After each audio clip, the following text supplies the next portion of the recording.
عزیز طلباء السلام علیکم۔ اللہ تعالیٰ سے امید کرتی ہوں کہ آپ اللہ تعالیٰ کے فضل و کرم سے خیر و عافیت سے ہوں گے اور اپنے مقرر کردہ اوقات میں اردو سے متعلقہ مطالعے کو جاری رکھے ہوئے ہوں گے۔ عزیز طلباء، آج ہم آپ کی جماعت دہم میں پڑھائے جانے والے اردو مضمون میں ہماری آنے والی غزل کو پڑھنے جا رہے ہیں۔ غزل ادا جعفری کی یہ دوسری غزل ہم پڑھیں گے جو کہ آپ کی اردو درسی کتاب کی یہ آخری غزل ہے۔ ادا جعفری کی پہلی غزل ہم اپنی گزشتہ لیکچر میں ہم اس کو پڑھ چکے ہیں، اس کے معنی و مطالب کی بھی وضاحت ہو چکی ہے، لہٰذا آئیے ہم آج ادا جعفری کی تحریر کردہ دوسرا کلام، ان کی دوسری غزل کو پڑھتے ہیں۔ ادا جعفری کے حالات زندگی جو آپ کی اردو درسی کتاب میں موجود ہیں، اس کو بھی ہم نے اپنی گزشتہ ویڈیو میں اس کا بھی مطالعہ کیا تھا، لہٰذا آج کی اس ویڈیو میں ہم صرف ادا جعفری کی دوسری غزل کو دیکھیں گے۔ عزیز طلباء، ادا جعفری کی پہلی غزل کی طرح ان کی دوسری غزل بھی ان کی تصنیف شہر درد سے ماخوذ ہے۔ شاعرہ اپنے غزل کے مطلع میں کہتی ہیں، کیا جانیے کس بات پہ مغرور رہی ہوں، کہنے کو تو جس راہ چلایا ہے چلی ہوں۔ ہم دیکھتے ہیں کہ مشرقی عورت جو ہے وہ وفا کا پیکر ہوتی ہے، وفا کا پتلا ہوتی ہے، اور وہ اپنے مجازی خدا یعنی کہ اپنے شوہر کی کہنے کے مطابق زندگی بسر کرنا چاہتی ہے۔ یہاں بھی ہم اگر شعر کو دیکھتے ہیں تو ہمیں یہ محسوس ہوتا ہے کہ گویا شاعرہ کا جو محبوب ہے وہ ان کا اپنا مجازی خدا ہے، یعنی کہ ان کے اپنے شوہر ہیں، تو وہ اپنے مزاج کے بارے میں اپنے محبوب کو بتا رہی ہیں کہ مجھے تو ہمیشہ ایسا سمجھا گیا ہے کہ میں مغرور ہوں، مجھ میں انا کی زیادتی ہے، مگر اصل میں وہ کہتی ہیں کہ میں نے ہر طرح سے نباہ کیا ہے، میں جانتی ہوں کہ ہر طرح سے زندگی میں اپنے محبوب کے ساتھ نباہ کرنا کتنا ضروری ہے۔ اور شاعرہ اس بات پر اعتراض کرتے ہوئے کہتی ہیں کہ مجھے بتاؤ کہ میں نے کس بات پر جو ہے وہ تکبر کیا ہے یا غرور کیا ہے۔ حقیقت تو یہ ہے کہ مجھے محبوب نے جس راہ پر چلایا ہے، جیسا اس کی مرضی تھی اسی کے مطابق میں نے اپنے آپ کو ڈھال لیا ہے، اور خاموشی سے میں اسی راستے پر چلتی گئی ہوں، اور اپنے محبوب اور اپنے جو شوہر ہیں اسی کے حکم کی تعمیل میں نے کی ہے۔ میں نے کبھی خود سری نہیں کی، کبھی انکار نہیں کیا۔ دراصل شاعرہ کہنا چاہتی ہیں کہ ہمارے معاشرے میں ایک بہت بڑی خرابی یہ ہے کہ اس میں عورت کی جو مرضی ہے، جو خواہش ہے، اس کو اہمیت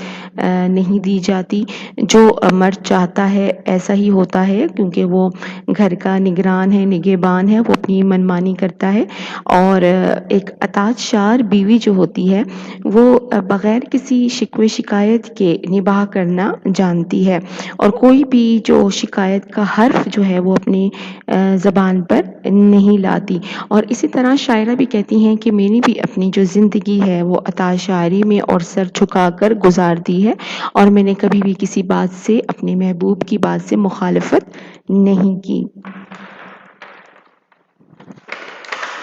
غزل کا دوسرا شعر ہے،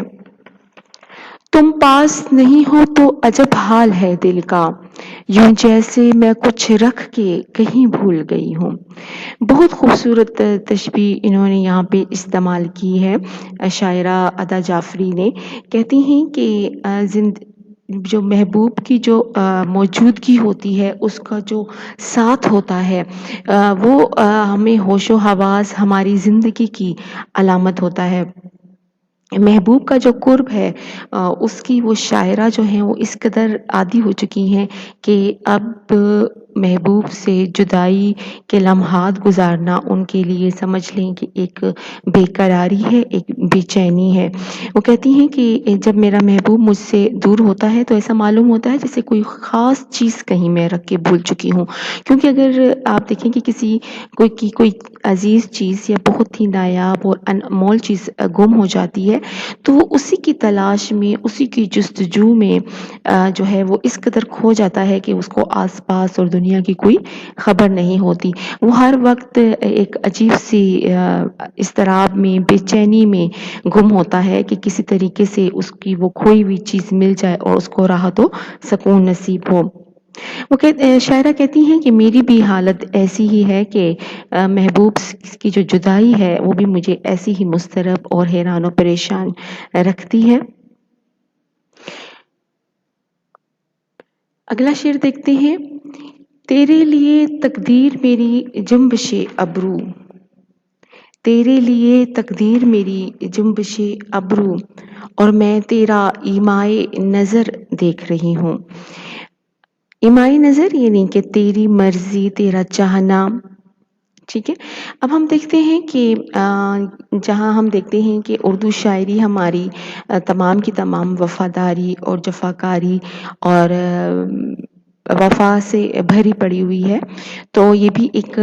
غزل کا حصہ رہا ہے، ایک عاشقانہ مزاج جو ہے۔ شعر میں ادا جعفری کہتی ہیں کہ میرے محبوب کے دل میں مجھ سے بڑھ کر محبت ہے، کیونکہ میری آنکھوں کا جو معمولی اشارہ ہے اس کی قسمت کو بدل دیتا ہے۔ یہاں ہے نا، تیرے لیے تقدیر میری جنبش ابرو، یعنی کہ ایک اپنی آنکھوں کی جو حرکت ہوتی ہے، ابرو دراصل بھووں کو کہتے ہیں، آنکھوں کے اوپر جو آپ دائیں بائیں جو ایک بالوں کی لکیر ہے، ابرو بھووں کو کہتے ہیں، اور جنبش حرکت دینے کو کہتے ہیں۔ تو کہتی ہیں شاعرہ کہ محبت میں اور انسان عشق میں اس قدر ایک دوسرے کے قریب اور ایک دوسرے کی خوشی اور غم کا اس قدر وہ خیال رکھتا ہے کہ وہ کہتی ہیں کہ میری آنکھوں کا جو معمولی اشارہ اس کی قسمت کو بدل دیتا ہے، میری خوشی کا اشارہ اسے خوش بھی کر دیتا ہے، اور میرے غم کے جو تاثرات میرے چہرے پر ہوتے ہیں وہ اس کو غمگین کر دیتے ہیں، یعنی جو میری کیفیت ہوتی ہے اس کے چہرے پر رونما ہو جاتی ہے۔ اسی طرح دونوں جو ہے ایک دوسرے کی خوشی کے، جو سچی محبت ہوتی ہے، جو صحت مند محبت ہوتی ہے، وہ ہمیشہ ایک دوسرے کی خوشی کا جو ہے وہ لحاظ رکھتے ہیں، وہ ایک دوسرے کی خوشی کی پاسداری کرتے ہیں، اور بے شک ازدواجی زندگی جو ہے وہ اسی طرح خوشی میں اور اتفاق میں گزرتی ہے جب انسان ایک دوسرے کی پسند ناپسند سے واقفیت حاصل کر لیتا ہے۔ تو اسی وجہ سے وہ کہتی ہیں کہ میری جو ایک جنبش ابرو ہے وہ اس کی تقدیر بنا لیتی ہے، اور میں تیرا ایمائی نظر دیکھ رہی ہوں، میں تیری مرضی چاہتی ہوں، میں تیرے دل کی بات جو ہے وہ سمجھتی ہوں کہ تم کیا چاہتے ہو اور تمہاری کیا مرضی ہے، اور اسی طرح میری مرضی کے مطابق جو ہے وہ تمہاری تقدیر جو ہے وہ بننے والی ہے۔ صدیوں سے میرے پاؤں تلے جنت انسان، صدیوں سے میرے پاؤں تلے جنت انسان، میں جنت انسان کا پتہ پوچھ رہی ہوں۔ بہت خوبصورت شعر ہے، جیسا کہ ہم اگر اسلام کے نقطۂ نظر سے بھی دیکھتے ہیں تو جنت جو ہے وہ کہا گیا ہے، حدیث کا مفہوم ہے کہ جنت ماں کے قدموں تلے ہے۔ تو اسی چیز کو مد نظر رکھتے ہوئے اگر بات کریں تو ہر اولاد کے لیے اس کی ماں جو ہے ایک جنت ہے، اس کی ماں کے قدموں تلے جو ہے وہ جنت ہے۔ اسی طرح ہم دیکھتے ہیں کہ اگر کوئی شخص چاہے جس قدر بھی عبادات میں پابند ہے، جس قدر عبادات میں وہ اللہ تعالیٰ کا قرب حاصل کرنا چاہتا ہے، لیکن اگر اس کے ماں باپ، اس کے والدین اس سے متنفر ہیں، اس سے ناراض ہیں،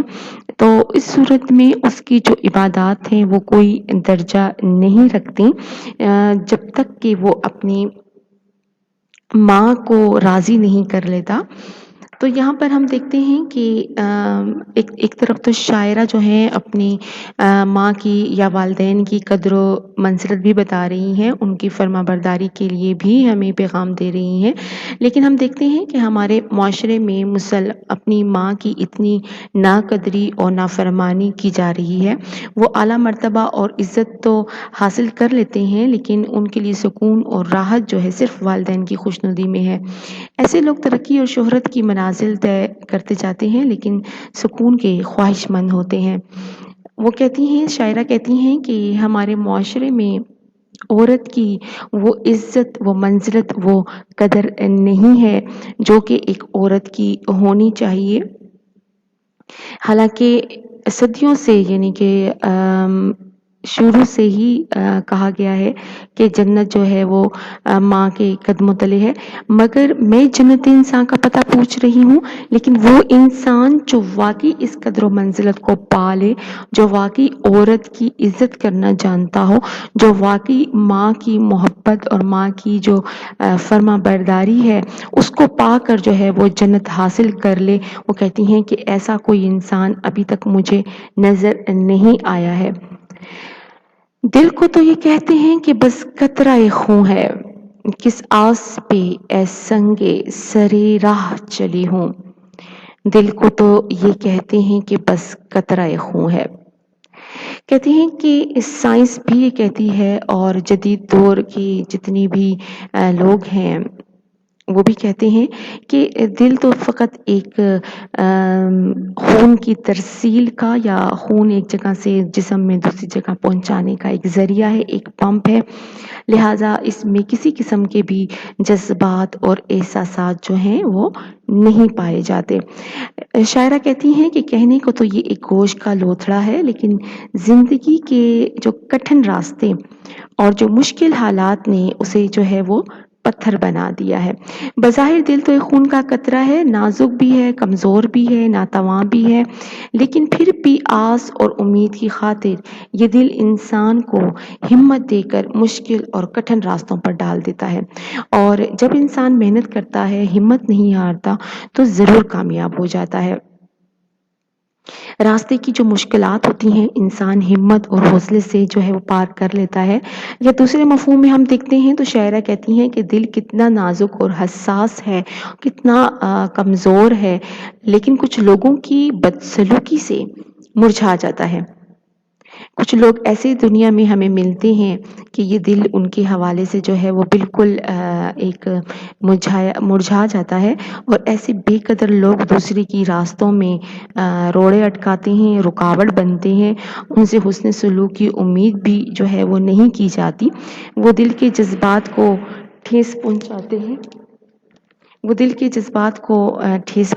ہیں اور وہ ایسے ہوتے ہیں جیسے کہ وہ پتھر کی مانند ہوتے ہیں، چونکہ زندگی میں ان سے چھٹکارا پانا مشکل ہوتا ہے، چنانچہ ایسی حالت میں ساری زندگی انہیں پتھر دل لوگوں کے ساتھ گزارنی پڑتی ہے۔ قسمت کے کھلونے ہیں اجالا کے اندھیرا، قسمت کے کھلونے ہیں اجالا کے اندھیرا، دل شعلہ طلب تھا سو بہرحال جلی ہوں۔ عزیز طلباء، ہم دیکھتے ہیں کہ ہمارا جو عقیدہ ہے وہ کیا ہے کہ ہم نے تقدیر پر ایمان لانا ہے، یعنی کہ زندگی کی ابتدا سے لے کے انتہا تک ہم جن حالات میں جن واقعات سے گزرتے ہیں وہ ہم سمجھتے ہیں کہ ہماری تقدیر میں پہلے سے ہی لکھا جا چکا ہے، چاہے ہم نیکی کا راستہ اختیار کرتے ہیں یا بدی پر چلتے ہیں، تو ہم یہ کہتے ہیں کہ یہ ہماری تقدیر کا فیصلہ ہے، اور ہم اپنی خواہشات کی تکمیل کے لیے پھر ہم سوچتے ہیں کہ کس راہ کا انتخاب کریں۔ تو شاعرہ زندگی میں کامیابیوں اور خوشیوں کو روشنیوں سے تشبیہ دیتی ہیں اور ناکامیوں کو اندھیروں سے تشبیہ دیتی ہیں۔ وہ کہتی ہیں کہ اندھیرے اور اجالے تو قسمت کے کھیل ہیں، یعنی کہ اگر اندھیرا ہے یعنی کہ غم آ رہا ہے، اور اجالا یعنی کہ خوشیاں زندگی میں در آئی ہیں، تو یہ سب قسمت کے کھیل ہیں۔ اور میرا دل ابتدا سے ہی حرارت طلب تھا، میں اپنے دل میں امیدوں کا گھر بنا رکھا تھا، اگر وہ امیدیں بر نہیں آتی تو اس حالت میں ان حسرتوں اور غموں کو بھی برداشت کیا ہے جو امیدوں کے ٹوٹ جانے سے پیدا ہوئیں۔